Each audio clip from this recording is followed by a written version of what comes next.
उत्पन्नाची माध्यम आणि इतिहास हा इतिहासाचा आपला 6वा धडा याचा आता आपण अभ्यास करणार आहोत. चला तर विद्यार्थी मित्रांनो, मनाला विरंगुळा मिळवून देणाऱ्या गोष्टी म्हणजे कोणत्या? तर मनोरंजनाची साधनं, बरोबर. मग ह्याच्यामध्ये निरनिराळे छंद, खेळ आहेत, नाटक, चित्रपटादी, करमणुकीची साधनं, लेखन, वाचनादी, सवयी, या सगळ्या इत्यादी सगळ्या आपल्या सवयींचा अंतर्भाव या मनोरंजन या विभागामध्ये होतो. आता या मनोरंजनाची आवश्यकता आपल्याला का असते? तर उत्तम प्रतीचं निखळ मनोरंजन हे व्यक्तीच्या निकोप वाढीसाठी एक महत्वाचं असतं. मग या चाकोरीबद्ध जगण्यातला कंटाळा हा दूर करून थोडस मनाला चैतन्य, ताजेपणा, शरीराला उत्साह आणि कार्यशक्ती मिळवून देण्याचं काम हे मनोरंजन करतं. मग छंद वा खेळाची जोपासना केल्यानं व्यक्तिमत्वाचा हा विकास होतो. आणि भारतामध्ये प्राचीन आणि मध्ययुगीन काळामध्ये उत्सव, सण सोहळे, खेळ, नाच गाणे इत्यादी मनोरंजनाची साधनं ही होती. आणि आधुनिक काळामध्ये मनोरंजनाची अनेक साधनं उपलब्ध आहेत. आता मनोरंजनाचे 2 प्रकारामध्ये वर्गीकरण करता येते. कृतिशील रंजन म्हणजे एखाद्या क्रियेमध्ये त्या व्यक्तीचा प्रत्यक्ष शारीरिक मानसिक सहभाग होय. हस्तव्यवसाय खेळ ही कृतिशील मनोरंजनाची उदाहरणं आहेत.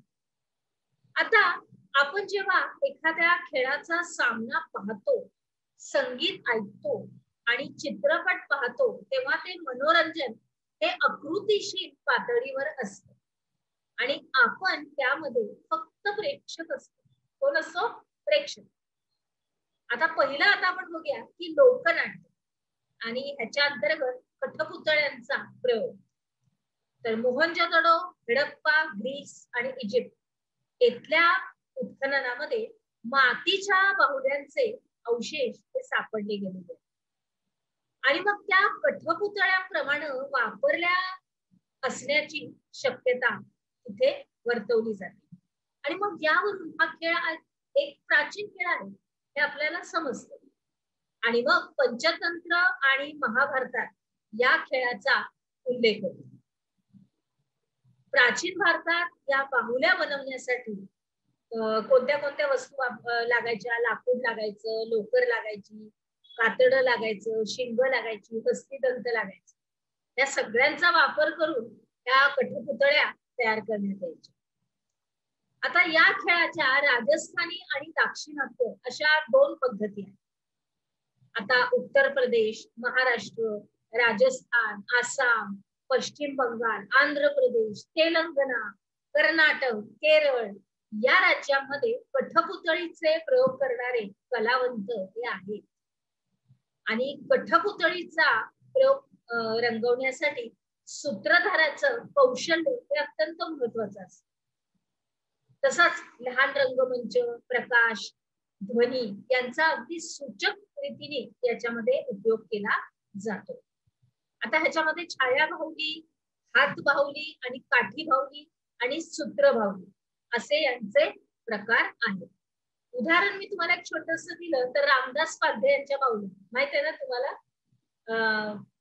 कोणत्या चित्रपटात त्या वापरल्या गेलेल्या आहेत?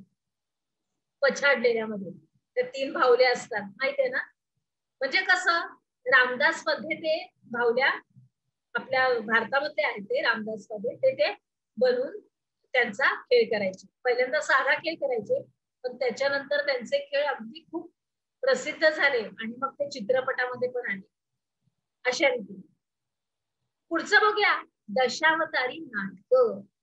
तर या दशावतारी नाटकामध्ये महाराष्ट्रातील लोकनाट्याचा हा एक प्रकार आहे. सुगीनंतर म्हणजे जेव्हा पीक कापलं जातं, पीक भरभरून येतं आपल्या शेतामध्ये, पण त्याच्यानंतर ते जेव्हा कापतात, व्यवस्थित त्यांचं विभाजन केलं जातं, त्याच्यानंतर मग शेतकरी हा खूप आनंदी होतो आणि मग त्याच्यानंतर कोकण कोकण आणि गोवा येथे हे दशावतारी नाटकांचे प्रयोग होतात. आता दशावतारी नाटकामध्ये मत्स्य, कूर्म, वराह, नरसिंह, वामन, परशुराम, राम, कृष्ण, बुद्ध आणि कल्की या 10 अवतारांवर हे आधारित आहे. कोण? दशावतारी नाटक. सर्वप्रथम सूत्रधार विघ्नहर्ता गणपतीला आवाहन करतो आणि दशावतारी नाटकातील पात्रांचा अभिनय, त्यांची रंगभूषा, वेशभूषा ही परंपरागतच असते आणि नाटकातला बहुतेक भाग हा पद्यमय असतो आणि काही संवाद ही पात्र स्वयंस्फूर्तीने बोलतात आणि त्याच्यामध्ये देवांसाठी लाकडी मुखवटे वापरतात, तोंडाला लावतात आणि मग ते नाचकाम वगैरे करतात आणि त्याच्यातून दर्शवलं जातं तो प्रसंग, कुठला एक विशिष्ट त्यांनी ठरवलेला असेल तो. आणि मग या नाटकाचा शेवट दही अंडी फोडून दही काला वाटणं आणि आरती करणं या कृतीने होतो. आता 18व्या शतकामध्ये श्यामजी नाईक काळे यांनी दशावतारी खेळ दाखवणारा एक फड स्थापन केला आणि तो फड घेऊन ते महाराष्ट्रभर फिरत असत. विष्णुदास भावे यांनी दशावतारी नाट्यतंत्राचं संस्करण करून आपली पौराणिक नाटकं ह्याच्यामध्ये सादर केली आणि यामुळं मराठी नाटकाची पूर्वपीठिका ही दशावतारी नाटकापर्यंत जाते. आपण काय शिकलो या अंतर्गत आपण टिपालिखामध्ये लोकनाट्य याच्यावरती लिहायचं आहे. टिप लिहायची, टिपा लिहायची आहे, म्हणजे टिप लिहायची तुम्ही आणि आपल्या वहीमध्ये व्यवस्थित नमूद करायचे. चला तर मग अजून आपल्याला काय काय मनोरंजनाची साधनं आणि अजून काय काय आपल्याला शिकायला भेटणार आहे ते बघूया. चला.